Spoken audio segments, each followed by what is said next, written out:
안녕하세요, 엑지입니다. 오늘 만나신 모델은 더 뉴 그랜저 2.5 가솔린 모델입니다. 2019년 11월 그랜저가 4년 만에 7세대 모델로 등장하였습니다. 이미 신차를 소개하기 전에 굉장히 미래지향적인 디자인과 더 앞서 나온 모델인 K7 프리미어에도 장착된 새로운 2.5 가솔린 스마트 스트림 엔진으로 바꾸면서 굉장히 이슈가 되었었죠. 차량이 출시되고 유명한 유튜버 분들께서 실제 자가용으로 사용하고 계시는 분들의 이야기를 종합해보면 그 기대감은 다행히 실망감으로 바뀌지 않았습니다. 그럼 지금부터 리뷰를 시작하겠습니다. 역사가 너무 길어 간략히 설명드리자면 그랜저가 처음 출시되었을 때는 1986년으로 지금부터 약 34년의 역사를 가지고 있습니다.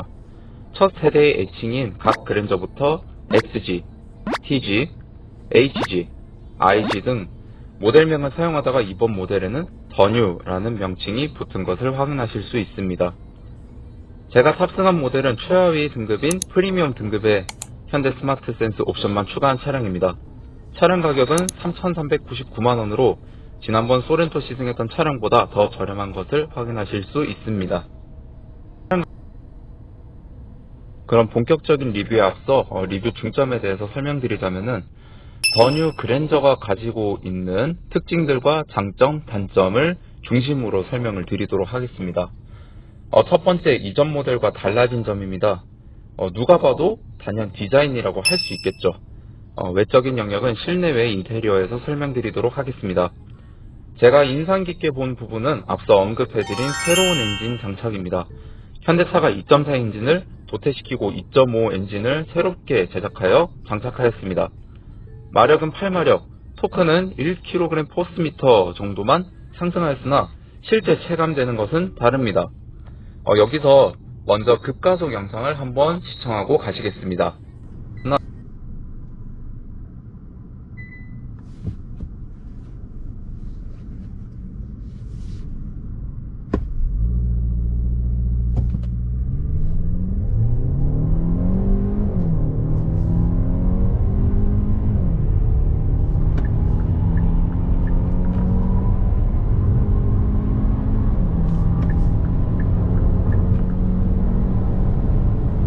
보신 바와 같이 60km까지 약 3.9초, 100km까지는 8.6초, 140km까지는 16.4초를 보여주고 있습니다. 먼저 급가속 영상에서 단점을 설명드리자면 수치 대비 오히려 가속은 떨어지는 모습입니다. 이전 2.4 모델에서는 중저속 영역에서는 동일하나 고속 영역 때 가속의 차이가 있었음을 알 수 있었습니다. 하지만 이 편차는 0.5초 내외이므로 일상 영역에서 부족하다고 느끼실 소비자분들은 극히 드물다고 말씀드릴 수 있으며 편안하게 타는 차량임을 고려했을 때 출력 세팅은 괜찮다고 생각이 듭니다. 이 엔진에 맞물린 8단 변속기와도 궁합이 잘 맞는 모습도 보여주고 있기 때문이죠. 이 부분은 주행 리뷰에서 한 번 더 언급드리겠습니다. 다음은 공간입니다. 이전 IG 모델과 비교해보면 전장이 6cm, 촉거가 4cm 늘어났습니다.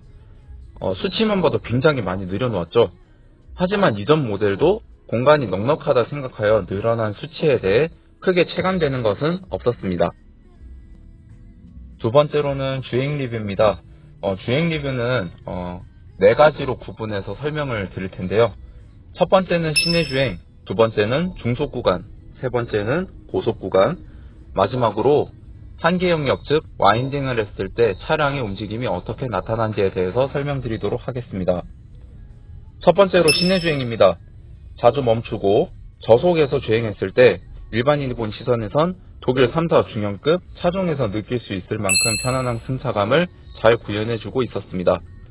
뒷자리에서도 직접 체험해 보았을 때 자잘한 요철을 지나갈 때 서스펜션이 잔진동을 잘 잡아줌으로써 시트까지 전해져 오는 것을 잘 막아주는 모습을 보여주었습니다.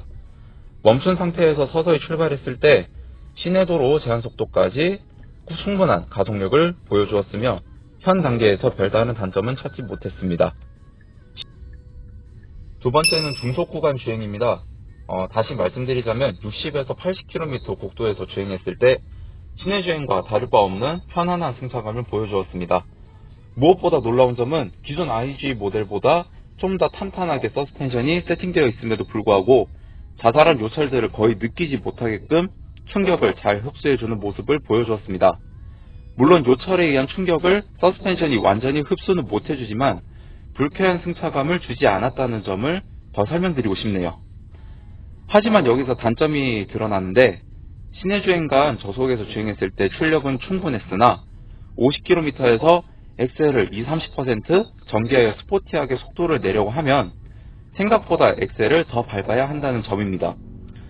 자세히 설명드리자면 중속 구간에서의 힘, 즉 토크가 부족하다는 것을 느꼈던 것인데, 엑셀 컨트롤을 세밀하게 하지 못하는 일반인들로서는 가속을 위해 엑셀을 더 전개하다 보면 생각한 것보다 더 많은 출력이 쏟아지는 모습도 보여주고 있다는 점이 연계된 단점이라고도 볼 수 있겠습니다. 이 단점은 고스란히 승차감에도 영향을 주게 되죠. 제 생각으로는 준대형 차량의 성격에 맞게 스포티하게 운전하는 성향보다 부드럽고 편안하게 운전하는 성향을 중심으로 구동 출력이 세팅되어 있다는 것을 느끼게 해주는 대목이었습니다. 세 번째는 고속 영역입니다. 100km에서 Y 영역계 속도대를 달렸을 때 IG 모델 대비 롤링과 피칭을 더 줄여주는 모습을 보여주었습니다. 그리고 100km 중반대 속도를 달림에도 불구하고 속도가 그렇게 빠르지 않다고 느낄 수 있었는데, 이 부분은 각각 장단점으로 나타난다고 설명을 드리고 싶습니다.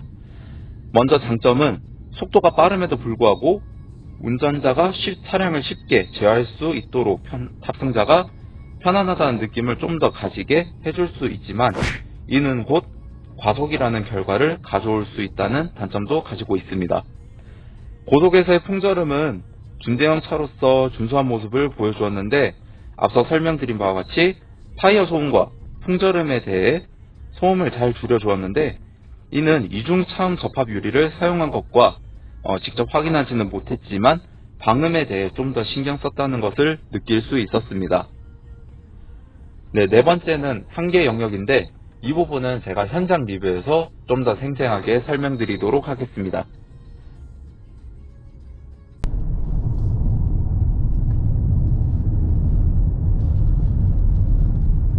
기본 차체 특성은 언더스티어인데, 지금 제가 50km로 헤어핀을 돌았을 때 차가 가능하면 안쪽으로 들어올 수 있도록 이제 트랙션이 잘 제어하는 모습을 보여주고 있습니다. 지금 이런 가벼운 요철도 이제 가능하면 단단하게 잡아줌으로써 무엇보다 운전자가 불안하지 않도록 차체를 잘 잡아주는 것이 핵심이라고 하겠습니다.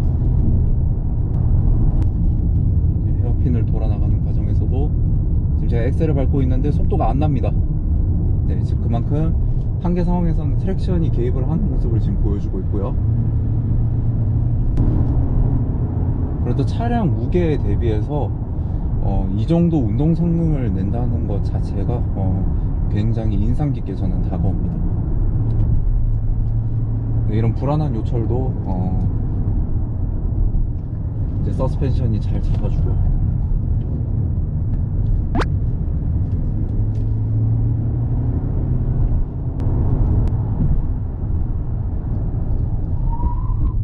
네, ABS도 일찍 개입이 되어서 차체를 미리 잡아주려는 특성도 가지고 있고요. 무엇보다 자연흡기 엔진이다 보니까 제가 엑셀을 BP에 따라서 밟을 때마다 엔진도 똑같이 즉각적으로 응답해주는, 한마디로 이 자연흡기 엔진의 응답성이 잘 나타내주는 모습을 지금 보여주고 있는 것 같습니다. 다시 지금 와인딩을 하면서 한 가지 느껴지는 점이 이 통합주행 모드에서 이제 좀 느껴지는 부분들이 있습니다. 컴포트 모드랑 에코 모드랑 스포츠 모드가 확실하게 다르다는 점입니다. 컴포트 모드나 에코 모드에서는 이제 엑셀을 한 20-30% 전개시켰을 때는 이제 가능하면 그 기어 단수에서 이제 토크의 힘만으로 이제 가속하려는 모습을 볼 수가 있고요. 변속 충격은 거의 없습니다. 반면에 스포츠 모드로 놓았을 때 제가 엑셀을 10%만 전개만 시켜도 RPM, 엔진 회전수가 바로 치솟는, 즉 단수를 낮은 단으로 즉각적으로 바꿔줌으로써 이제 출력을 최대한 낼 수 있게끔 이렇게 세팅이 되어 있고요. 네, 다음은 패들 시프트를 이용해서 와인딩을 해보도록 하겠습니다.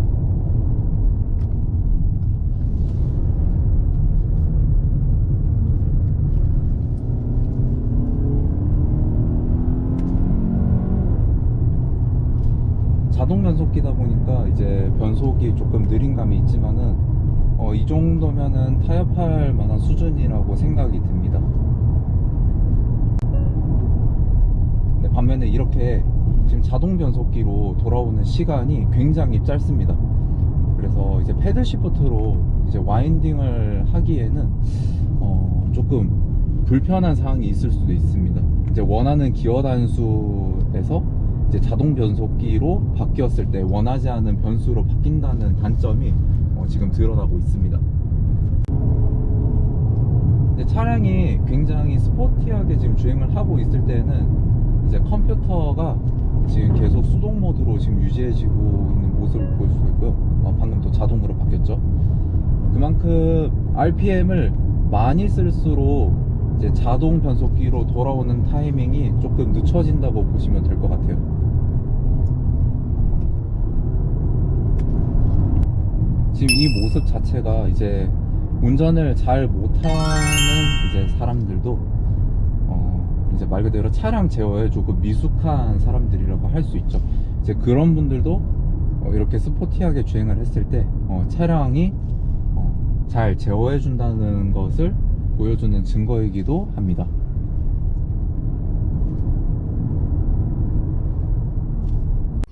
네, 다음은 실내입니다. 좌측 핸들 앞에 보시면은 4.2인치 클러스터가 들어가 있고, 가운데에는 10.2인치 유보 내비게이션, 그 아래쪽에는 이제 내비게이션과 관련된 직관 버튼들, 그 아래쪽에는 에어컨 공조 장치, 그리고 마지막 아래쪽에는 버튼식 기어 순으로 나열이 되어 있습니다. 이제 센터 패시아를 보시게 되면은 내비게이션과 직관 버튼 그 사이에 에어컨 송풍구가 위치해 있는데요. 에어컨 송풍구에 이제 딱 크롬으로 세 줄을 만들어서 직관적이고 좀 편안해 보이는 이런 디자인을 갖추고 있다고 보셔도 되겠습니다.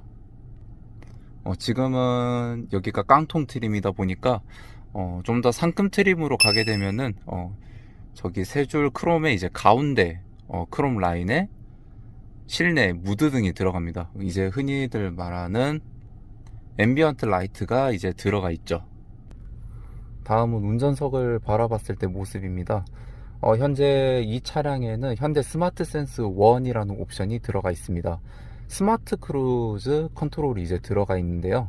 이제 차간격을 조절을 해주고, 이제 시내에서 차간격을 고려해서 멈췄다가 다시 재출발하는 기능도 지원이 되고 있습니다. 그리고 고속도로를 주행을 하게 되면은 이제 HDA, 이제 고속도로 주행 보조라는 옵션이 들어가 있죠. 차선 중앙 유지 장치와 차간격을 이제 고려를 해주고, 내비게이션에 과속 카메라와 연동이 되어서 이제 속도까지 스스로 조절해주는 시스템을 가지고 있습니다. 네, 다음은 운전석 문인데요. 가장 먼저 눈에 들어오는 게 이제 가운데 크롬 라인과, 그리고 여기 보시게 되면은 이제 외관에서 다이아몬드 그릴처럼 이제 이 운전석 트림에도 이렇게 다이아몬드 모양처럼 이렇게 디자인을 꾸며 놓았습니다. 그리고 이제 이전 IG 모델에서는 이제 앞좌석에만 이제 오토 컨트롤을 할 수가 있었는데 이제 뒷좌석에도 이제 오토 컨트롤을 할 수 있는 기능을 이제 넣어 주었습니다. 네, 다음은 뒷좌석 문을 보시게 되면은 앞좌석과 동일하게 이렇게 크롬 라인과 다이아몬드 패턴으로 이렇게 이제 장식을 해 주었고요. 무엇보다 여기 보이시는 스피커가 포인트라고도 할 수가 있겠네요. 그리고 뒷좌석에 보시면은 이제 기본으로 열선 시트가 들어가 있습니다. 그리고 2열 에어벤트도 같이 들어가 있죠. 네, 공조 장치에 대해서 좀 자세하게 설명을 드려야 될 것 같아요. 제가 실제로 주행하면서 이 공조 장치를 조절을 했을 때 생각보다는 제 개인적으로는 편하지 않았습니다. 이제 운전석에 앉았을 때 이렇게 위아래로 움직이게 되는데 저는 이렇게 위아래로 한 단씩 이렇게 움직이는 것보단 차라리 다이얼로 한 번에, 지금 이 버튼 볼륨처럼 한 번에 이제 컨트롤 할 수 있는 게 더 편리하더라고요. 이제 그런 면에서는 이제 편안한 사람들도 있고, 이제 좀 세밀하게 이제 컨트롤 할 때는 이 장치가 편안하시겠지만은, 이제 한 번에 좀 조절하고 싶으면은 이제 다이얼로 조작하는 게 더 맞지 않나 생각이 듭니다. 결론적으로는 저는 이 공조 장치에 대해서 약간 좀 불편함을 가졌었습니다. 네, 기능들을 설명해 드리자면은, 이제 오토 에어컨을 이렇게 3단으로 이제 조절할 수 있고, 열선, 이제 모든 차량에 이제 공기 정화 장치가 이제 다 들어가 있죠. 아반떼, 이제 요 최근에 썼던 올뉴 아반떼에도 이 기능이 들어가 있었고요. 이제 오른쪽에는 에어 컨디셔너 버튼, 운전석, 조수석, 이제 별도로 공조 장치를 작동할 수 있는 기능과, 그 아래쪽에 보시게 되면은 열선 시트, 이제 후방 카메라, 주차 보조, 통합 주행 모드가 각각 위치해 있습니다. 네, 전면부 모습입니다. 앞에 라디에이터 그릴에 다이아몬드 문양이 박혀있죠. 헤드라이트도 다이아몬드 문양이 자연스럽게 연계되어 디자인되어 있다는 것을 볼 수 있고, 무엇보다 깡통 트림에도 불구하고 LED 하향등과 상향등이 들어가 있습니다. 그리고 아래에 보시면 타이어 열을 식혀주는 송풍구도 있고요. 네, 후면도 테일램프 등에 LED가 들어간 것이 보이죠. 그리고 번호판 등도 LED 등이 들어갔고, 뒷모습의 듀얼 머플러가 가장 눈에 띄는 모습도 보실 수 있다고 말씀드릴 수 있겠네요. 한계 영역에서 영상의 내용을 정리해 드리자면, 고속 영역 때에도 언급드렸다시피 롤링과 피칭이 줄어듦으로써 운전자가 차를 제어하기 더 쉽다고 말씀드렸었죠. 해당 대목이 한계 주행에서도 적용되어 차를 스포티하게 주행하는데 운전자가 더 쉽게 컨트롤할 수 있고, IG 모델보다 더 높은 한계점을 가지고 있다고 말씀드릴 수 있겠습니다. 실내외 인테리어에서 좀 더 설명드리면, 이전 모델과 달리 그랜저 풀체인지 모델임을 몰라보시는 소비자분들도 꽤 많으셨습니다. 흔히 새로운 디자인을 가지고 나오는 모델들은 이전 모델의 외관 특징을 한두 가지 살려서 출시하는 것을 종종 느끼셨을 텐데, 하지만 이번 그랜저 모델은 이전 모델과 비교해 왔을 때 정말 그랜저 맞아? 라고 감탄을 자아내는 분들이 상당히 많으셨습니다. 그만큼 현대차에서 많은 공을 들여서 세심하게 만들었다는 것을 보여주기도 하고요. 재밌는 점은 최상위 트림이나 최하위 트림이나 외관 디자인이 거의 동일하다는 것입니다. 딱 두 가지가 다른데, 타이어 휠과 타이어 송풍구입니다. 이 두 가지를 제외하고 정면 LED 주간 주행등, 하향등, 상향등, 그리고 뒷면에 브레이크 등 전부 다 LED를 장착하여 2.5 모델인지 3.3 모델인지 전혀 구분할 수 없도록 디자인한 모습을 볼 수 있었습니다. 제가 찾은 장점과 단점에 대해서 말씀을 드리겠습니다. 장점은 총 3가지로 꼽았는데요. 첫 번째는 3천만원대 대비 가성비가 월등히 뛰어난 차량, 두 번째는 뛰어난 정수성과 승차감, 세 번째는 옵션질에 따른 차별 없는 외관 디자인입니다. 그리고 단점은 딱 한 가지로 꼽을 수 있겠는데요. 중저속에서의 토크가 부족한 차량 세팅이라고 말씀드릴 수 있습니다. 이상 그랜저 리뷰는 여기서 마치고요. 기회가 된다면 더 뉴 그랜저 3.3 모델도 시승한 뒤 여러분들께 느낌을 전달해 드릴 수 있도록 하겠습니다. 부족하지만 시청해 주셔서 정말 감사드립니다. 다음에도 뵐게요.